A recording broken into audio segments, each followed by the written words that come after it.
Assalamualaikum warahmatullahi wabarakatuh. Saya Simin Rizky dengan NIM 201011450244, mata kuliah kecakapan antarpersonal. Di sini saya akan membahas materi 7 dengan judul komunikasi dalam berorganisasi. Materi yang akan dibahas ada 5, yaitu yang pertama ada komunikasi dalam berorganisasi, terus yang kedua ada aspek-aspek komunikasi, yang ketiga ada faktor penghambat, selanjutnya yang keempat ada jenis komunikasi, dan kemudian yang terakhir kelima ada hambatan dalam komunikasi. Komunikasi dalam berorganisasi.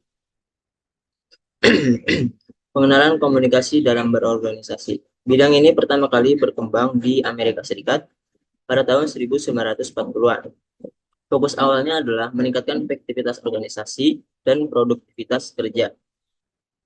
Kemudian ada perkembangan riset dari komunikasi dalam berorganisasi, yaitu pada tahun 1950 sampai 1970. Komunikasi dilihat sebagai proses mekanis.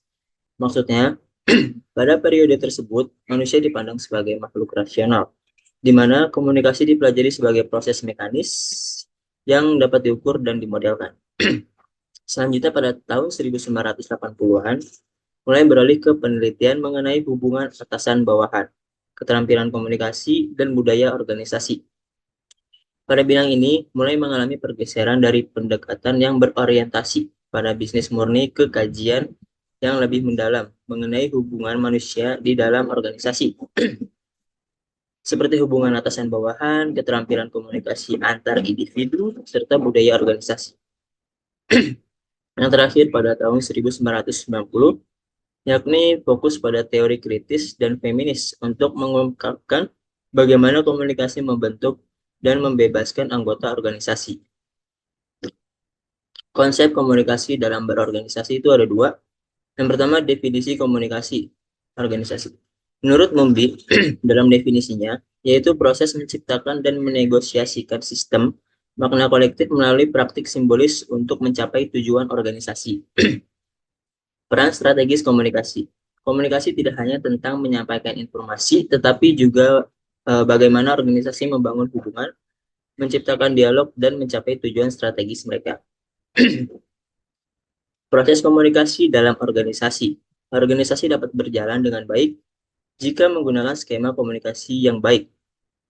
Perlu disusun skema komunikasi dan program desain komunikasi yang disesuaikan dengan kebutuhan organisasi.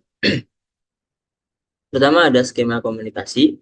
Organisasi yang efektif memerlukan desain komunikasi yang sesuai dengan kebutuhan organisasi. Misalnya penggunaan media seperti telepon, radio, atau televisi. Kemudian yang kedua, aliran komunikasi itu dibagi menjadi 3, yaitu ada vertikal, horizontal, maupun diagonal. Vertikal itu informasi mengalir dari manajemen ke karyawan atau ke bawah, dan dari karyawan ke manajemen atau ke atas. Horizontal komunikasi antar departemen atau kelompok dalam organisasi. Diagonal itu merupakan pertukaran informasi lintas departemen menggabungkan vertikal dan horizontal. Aspek-aspek komunikasi. Aspek-aspek komunikasi dalam organisasi terbagi menjadi 3 bagian, yaitu yang pertama ada encoder dan decoder, kemudian yang kedua ada hambatan noise dalam komunikasi, yang di dalamnya terbagi menjadi 2 bagian, yaitu ada teknis dan juga semantik. Selanjutnya yang terakhir ada umpan balik. Encoder itu mengubah ide menjadi pesan yang dapat dipahami oleh orang lain, dan untuk decoder, yakni menerjemahkan pesan tersebut kembali menjadi ide yang dapat dipahami penerima. Hambatan noise dalam komunikasi yang teknis ialah gangguan pada media komunikasi, seperti telepon rusak atau gangguan sinyal. Dan juga semantik, yaitu kesalahpahaman dalam penafsiran kata atau kode yang digunakan. Dan yang terakhir ada umpan balik. Jadi umpan balik ini penting untuk memastikan bahwa pesan yang diterima sudah benar dan sesuai dengan maksud pengirim. Faktor penghambat. Faktor penghambat komunikasi terbagi menjadi 3, yaitu yang pertama ada hambatan teknis, yaitu peralatan yang tidak memadai, jaringan komunikasi yang buruk. Maksudnya adalah kegagalan komunikasi dapat disebabkan oleh berbagai faktor, seperti peralatan dan infrastruktur yang tidak memadai, serta penguasaan keterampilan dan metode komunikasi yang kurang tepat. Selain itu, kondisi fisik baik dari individu maupun lingkungan seperti waktu, situasi, dan peralatan juga berperan dalam menghambat proses komunikasi yang efektif. Kemudian yang kedua ada hambatan semantik, kesalahpahaman yang timbul dari penggunaan kata atau simbol yang berbeda makna.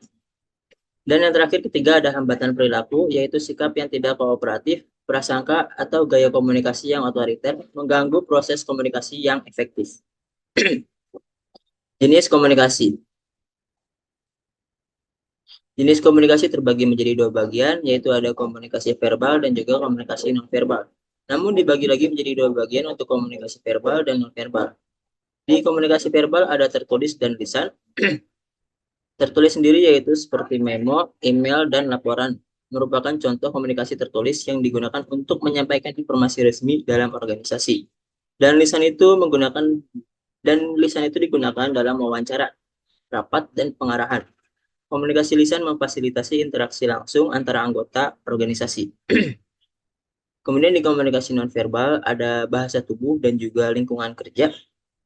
Bahasa tubuh seperti ekspresi wajah, postur tubuh, dan gestur dapat memberikan sinyal yang lebih kuat dibandingkan kata-kata. Dan lingkungan kerja seperti tata letak kantor, pakaian kerja, dan simbol-simbol lainnya juga menyampaikan pesan penting dalam organisasi. Yang kelima ada hambatan dalam komunikasi. Hambatan dalam komunikasi dibagi menjadi tiga, yaitu ada hambatan fisiologis, ada hambatan psikologis, dan yang terakhir ada hambatan sosial dan budaya. Hambatan fisiologis yaitu seperti masalah pendengaran atau penglihatan dapat menghambat proses komunikasi. Hambatan psikologis yakni faktor seperti stres, emosi negatif, dan kepercayaan yang rendah dapat menyebabkan salah komunikasi. Dan yang terakhir, hambatan sosial dan budaya, yaitu perbedaan dalam nilai dan norma antar kelompok budaya bisa menjadi hambatan untuk komunikasi yang efektif. Sekian materi yang bisa saya sampaikan, kurang lebihnya mohon maaf. Wabillahi taufiq wal hidayah. Wassalamualaikum warahmatullahi wabarakatuh.